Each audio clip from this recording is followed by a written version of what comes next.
Thailand. This video series is about a 2,600 kilometer journey on tiny motorcycles.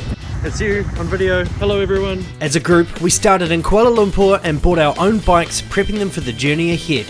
Join us as we spend nearly 2 weeks in the saddle. First, riding out for the Malaysian highlands, where we took on the nation's highest road. Yeah, oh, there's a ute coming, be careful. Before heading over the border into southern Thailand.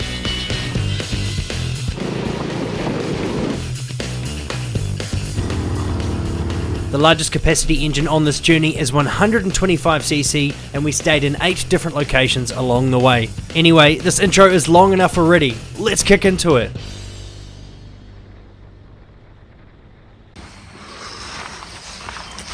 Time to leave the border town of Betong in southern Thailand. Final destination for today would be Songkhla Old Town, around 250 kilometers away. This day started with breakfast as usual, but this one must have been extra delicious because I didn't manage to capture any of it on camera. Full of food, it was time to ride a short distance to the Pyramid tunnels, the first of 3 planned stops along the way to Songkhla. School bus. Yeah. So they call these guys, any ute that has seats parallel on the back is called a song tao. Song means 2 and tao means row. So they got 2 rows of seats in the back.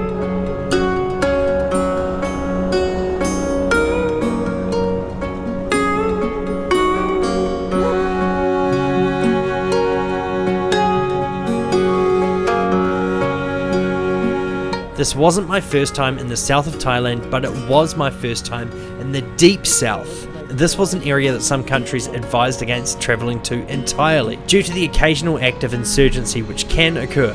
But why? Well, really it's a long story and I'm not going to get totally into it, but the Pyramid tunnels did tell one early part of that story. Now, these tunnels, not directly related, but they were dug in only 3 months by a team of 40 to 50 people. This happened back in 1976 and was completed by communists from the Malay side. Can you give me a brief history of where we are? No, not at all. Do you know what it's called? Tunnels. Pyramid tunnels. I saw the sign, but didn't remember it. Yeah. My rough understanding is that there were Malaysian people that came over the border here in the 70s and built tunnels and then would keep their weapons in them and go fight people and then hide. Nice. Should we see how wrong I am? Yep. Let's go. They used them as a base to store weapons and themselves, heading out for the occasional skirmish with authorities. The Pyramid tunnels weren't the only built by the Malay communists, but eventually as time passed on, their struggle against the ruling party of Malaysia slowly ceased. And in 1987, the last 400 men and women left these tunnels to surrender, with each person being offered the chance to remain in Thailand and become citizens, or to head back over the border and start life again in Malaysia. Unsurprisingly, many chose the former option, and some of those people still work here today as guides.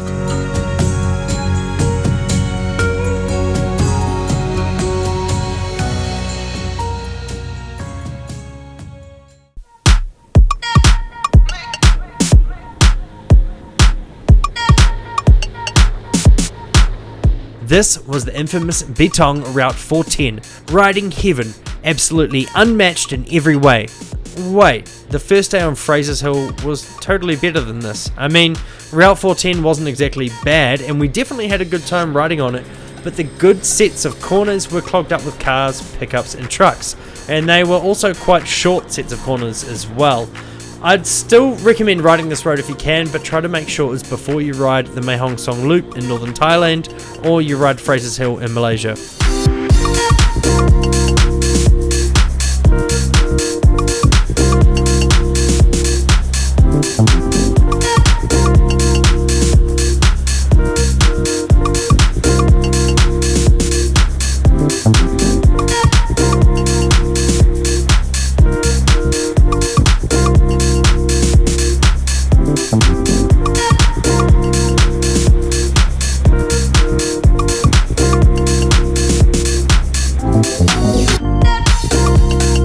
Kiat was proving how invaluable his experience was with a unscheduled stop at Moon Lake.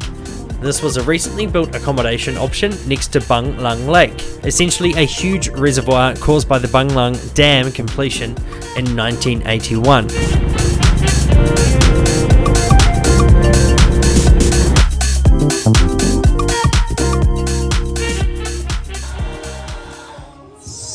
Yes, mate. What'd you get? Show us.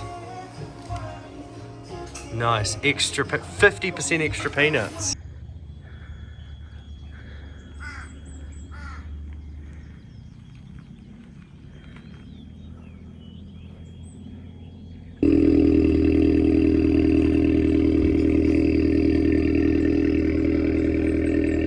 We had a quick drink before hitting the road again, only for a few minutes as our second scheduled stop of the day was coming up.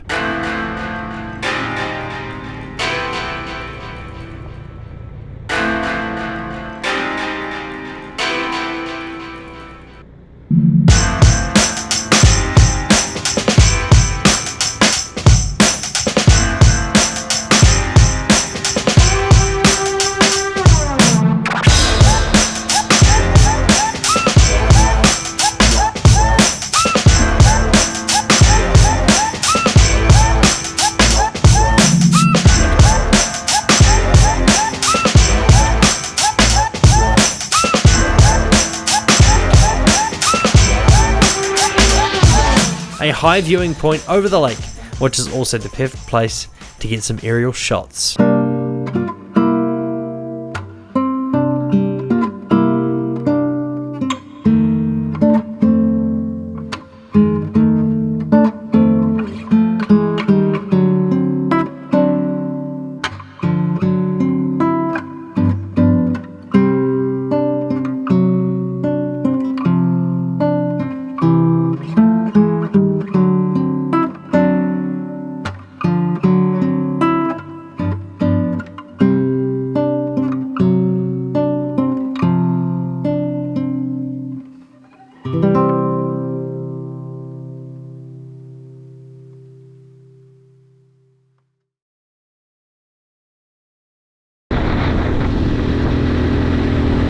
We'd barely ridden 50 kilometers and already stopped 3 times since we left this morning, so it was time to drop a gear and disappear. We had somewhere to be. After a quick gas stop. And then a 7-Eleven stop as well.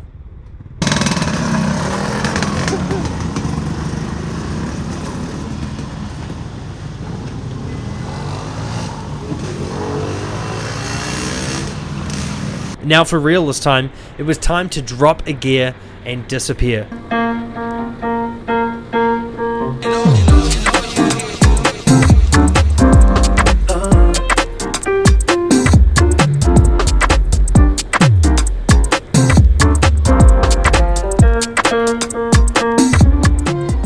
This was our first proper rain of the trip, and honestly it was kind of nice. Those of us that had ponchos put them on, and as a group we kept riding. The showers started and stopped for a while. You'd be soaked through in seconds, only to dry in minutes once the rain stopped. Rinse and repeat for a while till we got closer to the Gulf of Thailand.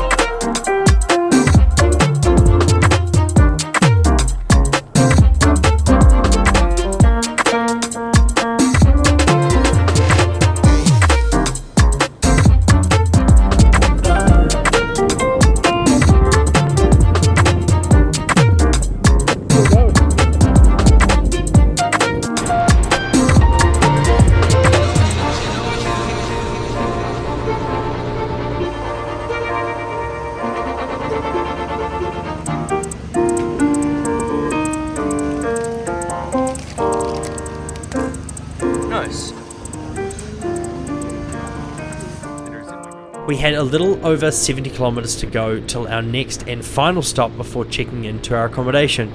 It was in the city of Hat Yai, the main city of Songkhla province, but we were staying about 30 kilometers away in the old town of Songkhla, so this stop would take us slightly off track.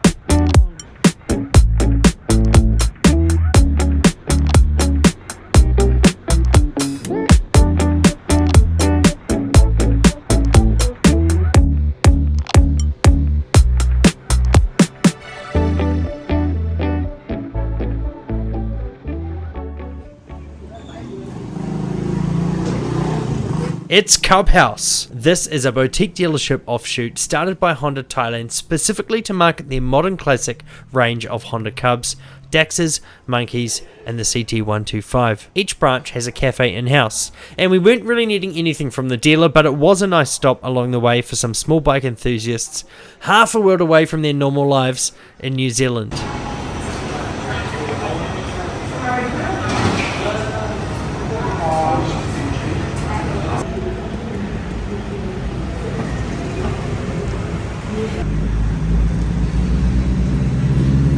Time to knock off the final distance for the day to Songkhla Old Town.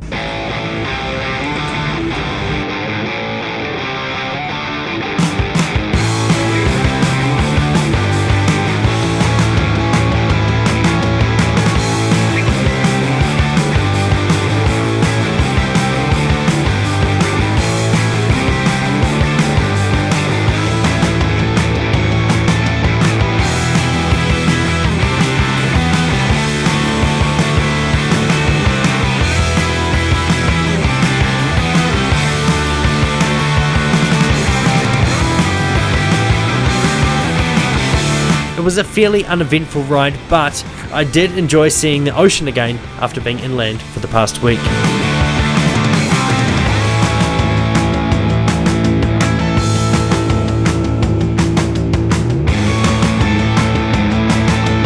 Here we are, accommodation time, and as usual it was time to drop our bags and get things done. 3 of us wanted an oil change, so we rode to a shop 2 minutes away and got that sorted. The bikes probably would have been fine without one, but it's a cheap exercise to complete and only took 15 minutes of our evening. Oh, can you tell us what you're doing? Sorry. Anyway, this is Andrew's bike. And now that he's finished his mouthful. Eating a twin pineapple-filled pie. Where's the other one? I ate it already. On the road. Yeah, sweet. Yeah. I don't think I'll ever travel again without open face helmets, eh? No, flip up helmets. Yeah.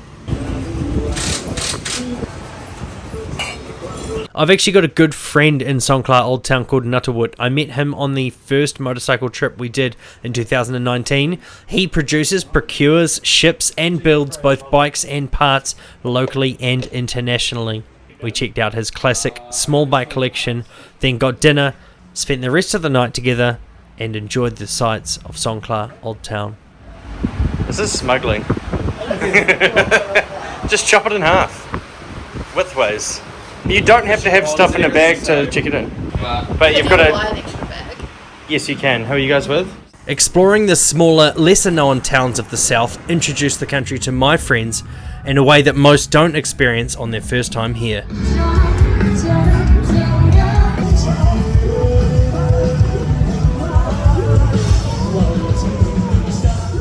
Just down the road from the beachfront pubs were endless people parked up and hanging out. It was Friday night.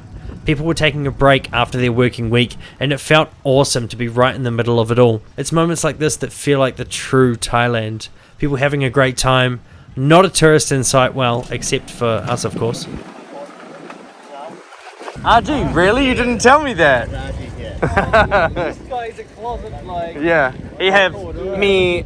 Yes, Aji. 150 Same VR, same Yamaha, IZ. Yeah. IZ, one T5. Tomorrow would be an easy day, straight up the coast to Nakhon Si Thammarat. But that's enough for today. We'll end it here in the wonderful town, Old Town, of Songkhla, Thailand.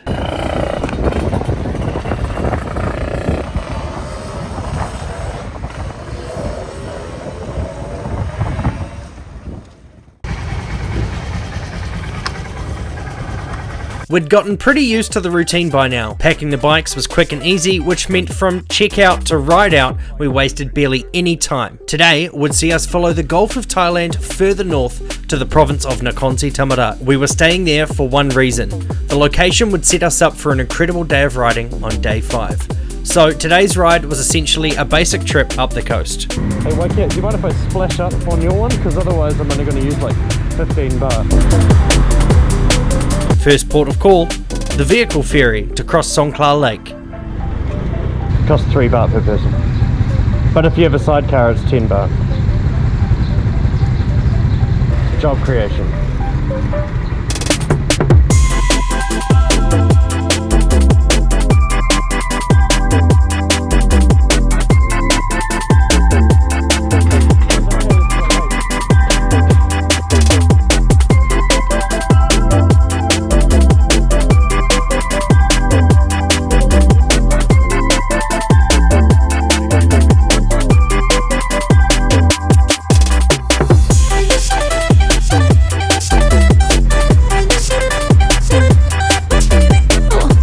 From here, it was time to hurry up and ride.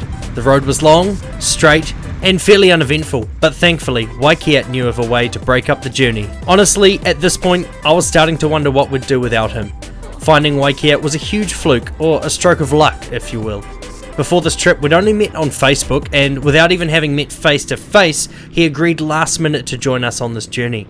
Now, for the umpteenth time, he was taking us on a side road to a magical location we had no idea about.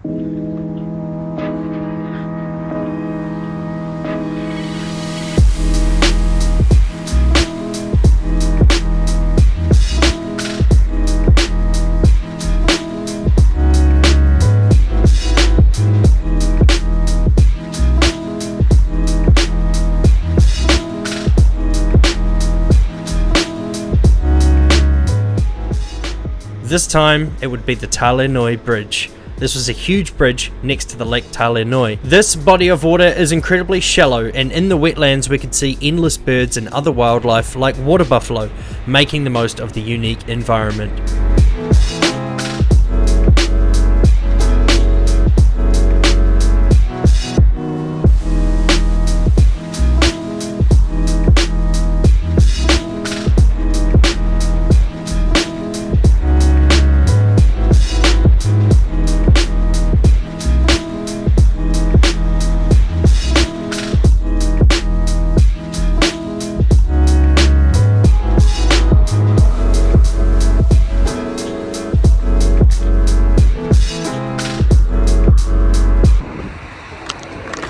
I'd like a full historical explanation. Queen in the hut one time. Yeah. Buffalo, Yes. bridge. That was pretty good. Thanks, man. After stopping for a look, we decided to get a nice cool drink, somewhere close by to relax after seeing such incredible sights. So a stop at this lakeside cafe was totally worth it.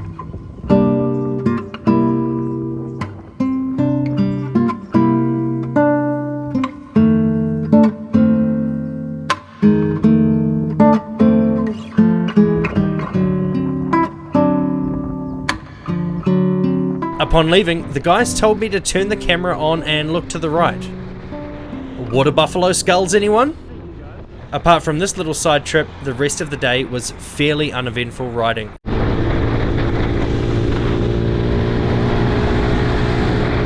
We did do a quick U-turn for some roadside pad krapao.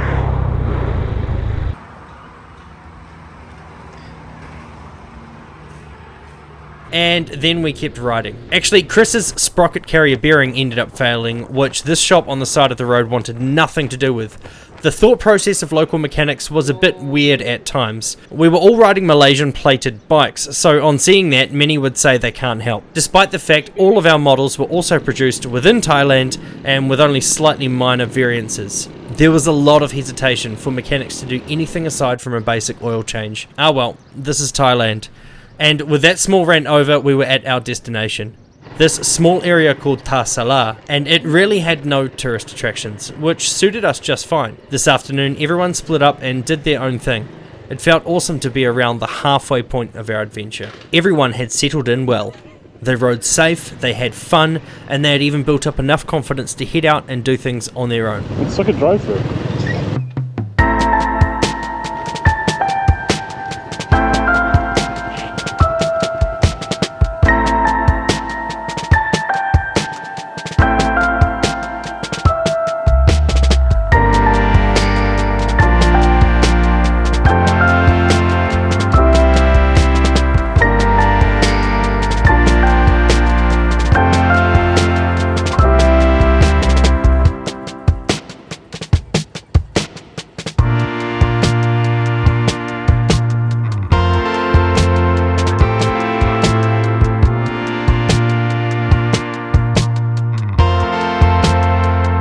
I went for a small ride myself and checked out some of the local spots before we all met for what turned out to be the cheapest dinner of the trip, at only 800 baht for 6 people.